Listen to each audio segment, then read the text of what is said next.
Alright guys, TacticalRab here again today. Hope you're doing well and enjoying your day so far. Today is the beginning of the Toronto Major 3. 4 massive matchups coming up today that will set the tone for the rest of the tournament to come. OpTic Texas giving their thoughts on the Miami Heretics. They don't play this tournament, at least in the winners bracket, although they might if Miami somehow beat FaZe, but OpTic do certainly not expect that to be happening. We know they've had a bit of beef with the Miami guys so far this season. They are not expecting their record on land to change anytime soon, and also Scrappy getting absolutely cooked by ZooMaa at the flank setup yesterday. Very much enjoyed your thoughts in the comments below. Hit the like button if you enjoy.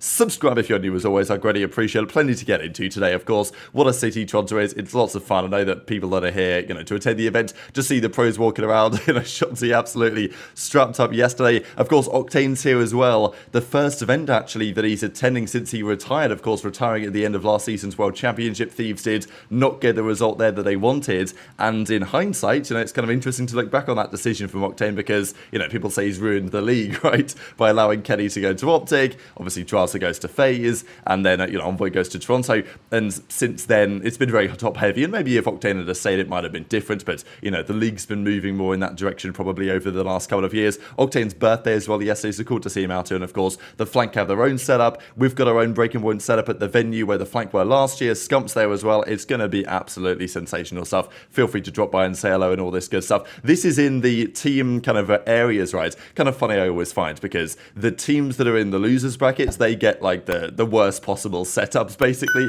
but unfortunately there's a couple of winners bracket teams. They don't have like 8 rooms for all of the winners bracket teams to be in perfectly, so what you find is that the losers teams get like the worst possible pro player areas, right? The PPAs they call them. They're not bad here, to be fair. They're actually pretty good compared to some venues, but there's a couple of winners bracket teams that are stuck there as well. Thieves have a nice one, of course. They play today up against the New York Subliners. This is the OpTic room, of course, and it is pred with a camera taking over the process. So yeah, I'm not sure if this is the highest quality camera work or whether this is going to be making the final cut, but yeah, I guess we'll see on that one. I think Scrappy's also got a camera this weekend, so we'll see what type of content that produces. This as well, I gotta say, was pretty funny. So Simp tweets this out, feet dangling, and here's ErikBooM, who's, here he is in the chair. I think he was trying to make it go lower. Now, people talk about Simp and aBeZy, the tiny toes and all this. Like, ErikBooM's a pretty short guy as well. And, well, maybe you could tell from the image, but it was pretty funny because also he turned off, like, replies or something from people that aren't, like, that he doesn't follow, whatever. So maybe he couldn't get cooked in the replies, because I know that people were... I'm sure there was going to be comments about Lil Man, right? Because, like, 04 called him Lil Man, and now he's kind of roasting it, like, ErikBooM for being Lil Man. So, yeah, I don't know. I think there's more to come on that this weekend. This was funny as well, right? So this guy, Don Julio, says, at Ravens, at Clay, and these boys, past you guys on my Uber, why is TJ dressed like a middle-aged dad? And fellow's like, yeah, what do you mean about that? Clay obviously hits the replies. So then this Don Julio guy actually posted a video of himself in the Uber driving past and seeing these guys crossing. So obviously we've got Fellow here, we've got Clay, we've got Nuggerfen, of course, who's coaching those guys, Brian Saint, and then T just here in the foreground, absolutely dripped out of his mind. And the pros are having a great time over this. I think Stanley was in the replies here, of course, tweeted the actual image itself, which was a fantastic still. That's saved on the hard drive. And even 04 was roasting him as well and putting this image on there. So yeah, it's been an entertaining couple of days already so far. And these Ravens boys, they played today, of course, up against OpTic Texas. Last game of the day, not going to be an easy game. If they can win, then wow, that really sets the tone for their weekend. Although I feel like Ravens can still have a good weekend regardless. TJ doesn't appear here, but this is the fan-voted Rookie of the Year ladder so far. Linz is still second, which is probably justified, to be fair. But,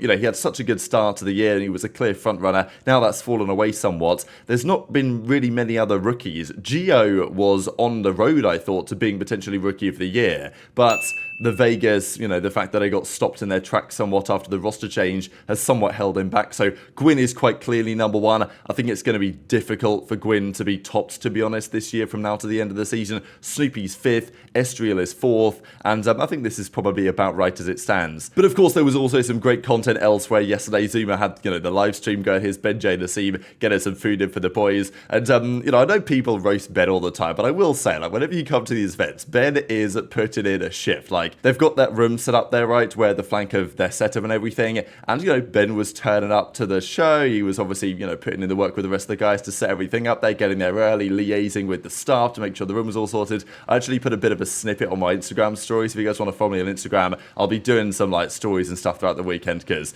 there's always some fun behind the scenes stuff that's going on. So that's probably first link in the description. But yeah, there's one on there of BenJ that will be up for a couple of hours still to come. They were having some difficulties with the internet out and about, but it was all okay once they got back to where they're going to be setting up for the weekends. And then they got this sorted, right? So, we were in here a little bit earlier, and they played a 2v2 little game here with Scrap and Insight. And then obviously ZooMaa, right? We know that he used to play on the Chelsea Academy in wherever it was back in the day. And I mean, back in my day, we used to call this a flip-flap, I think. Although maybe the terminology has changed over time. But yeah, Scrappy gets absolutely tucked into bed right here. So I'll share a couple of clips from this one. Oh! Oh my god! Oh my god! On the floor. Oh my. We playing Lost, of course, man. Yeah, man. I actually like playing Lost on land. Last in the motherfucking 5 o'clock Toronto Eastern time. Get rid of all all the technical issues out the way, so when we play the... No, but you already know. It's game five before our game. That's fine. We play at 8 p.m. Me personally, Yeah. Y'all better be there. Fucking Toronto. Yes, sir. What event? What's the stadium or whatever the fuck? Madamy? Is it the same one as last time? Madamy Athletic Center. For those... Yeah, Madamy Athletic Center. Wait. Look up the top 4 teams again. Am I the only Canadian there? Hashtag wink wink. Just support us, man. You know what I'm saying? Yeah, that's what I'm saying. Bro, none of the people on y'all's team are even Canadian. Even Ultra, bro. I'm even Canadian. They're not. We're not Canadian. I'm fucking around. Oh. But I'm basically, you're pretty close to Canadian. No, Australia's pretty close. No. To Commonwealth. Seattle, Toronto, Miami, Atlanta. Yeah, some good matches, man. New York, LAT, first one to start the day. That's going to be a banger. A banger. Can't wait to watch that one. That's going to be good. Miami, I think Miami might still won here. Cat. They can't be. Miami versus FaZe. But the thing is, listen. It is land. And they are 0-6. Maybe. No, 0-6. It might be. Okay, that's what you're saying. They're might be 0-9. Or they're on 12, actually. 0-12. We used to get worse. We just add in 3. No, We're actually not. Wait, this is major 3 though. Third time. And I'm like, they got this shit. We're like, oh, and then we're like, yeah, isn't they might that? just Oh, get that three is of that. 12. Third time's a charm, bro. oh, 12. I thought it was 0-6. Crazy. No, it's 0-12. Okay. Listen, with all that being said, I got FaZe 3. With all that being said, well, let me say Miami has been 15. Seattle, Toronto. Miami has been looking insane. I'm taking FaZe 3-0. No, you never know, though. You genuinely never know. These tweets man. are hilarious. Miami Heretics are 0-12 on land. Why they What's black going out? on with Miami? I don't fucking know. Yeah, but we play what? 5 o'clock Eastern time? So, or 6 o'clock Eastern time. Oh, this is Central? Yeah. Okay.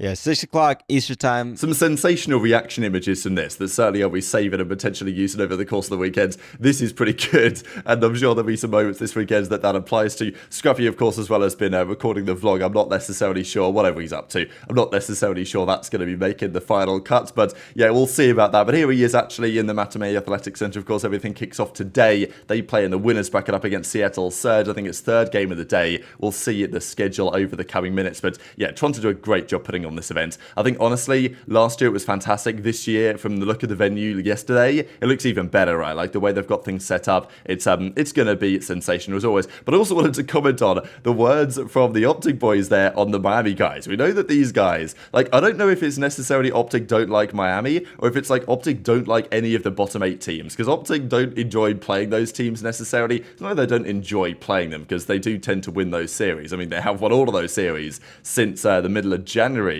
which is obviously a rather long time ago. Of course, they've not beat FaZe, but everyone else they've beaten in that time frame. And often we've heard Kenny talk about this, that when they play these lower tier teams online, they're not really playing real COD. These guys are doing strange things. They're not doing the things that FaZe or Toronto would do when they scrim those guys and get good practice against it. So they don't seem so happy to even play these teams. And Miami especially, there's still friction there. Just because of when they, earlier in the season, when they got 3-0'd back in January, whenever it was, Vikul threw up the 3-0 sign. Obviously, then they played on LAN, and OpTic 3-0'd them, and Pred threw up the 3-0 sign back. And now that has certainly not got away. So it's interesting for Miami this weekend. There are currently 0 map wins, 12 map losses on LAN. I expect that to change this weekend. but they could go 0-6 again and end up 0-18. Like, it is possible. The OpTic guys certainly think they might be 0-15, because if they lose to FaZe today, they will be 0-15, and then they'll play Vegas in the losers bracket. And Miami have looked better lately, certainly with ReeaL in the team, so they've got to get a map win, surely. I feel like it will be third time's the charm, but yeah, OpTic maybe trying to curse them into not getting any map wins. It's pretty unlikely that OpTic and Miami would play this event, just based on the way the bracket is. They're completely opposite sides of the bracket, so, you know, Miami would have to beat FaZe and then, like, you know, beat New York or Thieves to potentially play OpTic, which is probably not going to happen. But in the losers bracket, I suppose it is possible. If Miami go down, they beat Vegas, they win their next game, they might play OpTic and lose, as if OpTic were to lose to Ultra, for example, in winners round 2. So it's possible. I guess we can have a look at the bracket actually to see how that would play out, right? So if Heretics were to lose to FaZe, then they were to beat Legion, they were to win this next game, which would be either Thieves or New York, probably, or Boston, but I mean, yeah, we'll see about that. Then they would play elimination round 3, where they would play the loser of Ultra and OpTic, theoretically, if the favourites win. So it's possible we get another Miami OpTic series, although if we do, it's probably a foregone conclusion, because we've seen how seriously OpTic want to beat those guys every time they play them. I guess there was the other thing that we didn't really mention yesterday. We've talked about the winner prediction. It's obviously tough to look past FaZe. We've talked about the runner-up situation, OpTic, Toronto, like all of those teams in that kind of category. There is, you know, biggest flop potential. I think, like, FaZe are never going to flop as far as I'm concerned, but for them, like, top 3 is a bit of a flop, to be fair. So, especially given that they've got so much confidence they're going to win this event, and they kind of need to win this event in some ways to prove that they are going to get this win percentage back on track to some degree in the CDL era. I feel like every other team has the potential to, like, flop and have a hard time of those top 4, but I guess Dark Horse is the other one, right? Like, which team is the most likely roster to make a run to top 4? Thieves, possibly. I mean, you know, I guess they are the team that makes the most sense, because they're 5th, you know, 4th seed I think they actually got, and they played the 5th seed in the Subliners. But I guess, you know, there's other teams to look at. Even Ravens, I think, could potentially make a run. Surge, possibly, but I'm not convinced on their play on LAN yet. But I guess we'll get the answer to that today. And every other team, I'm not so sure. So to me, it's probably between Thieves and Ravens for my dark horse of this tournament. But intrigued to your thoughts on that one in the comment section below. But let's have a look at the bracket and the matches for today in the order in which they play in. Because first game is Subliners versus Thieves. They start off the day 1:30 PM Eastern. This is probably the hardest game to call of the day on paper, right? And obviously, first game, maybe there could be some technical issues, as Pred mentioned. It's kind of why he doesn't mind playing last here. So, you know, we've seen some interesting series happen so far this season when that occurs. So, massively important series then. Of course, the winner of that probably plays FaZe. I mean, yeah, and then it's potentially the FaZe Heretics show. We'll see how quickly that one lasts, and potentially that could set the tone for the tournament. And then, of course, we've got FaZe Ultra OpTic playing back to back to back to see, you know, how the favourites for the tournament are looking. So, will there be an upset today? That is the question for you guys. I don't really see it in the middle 2 series.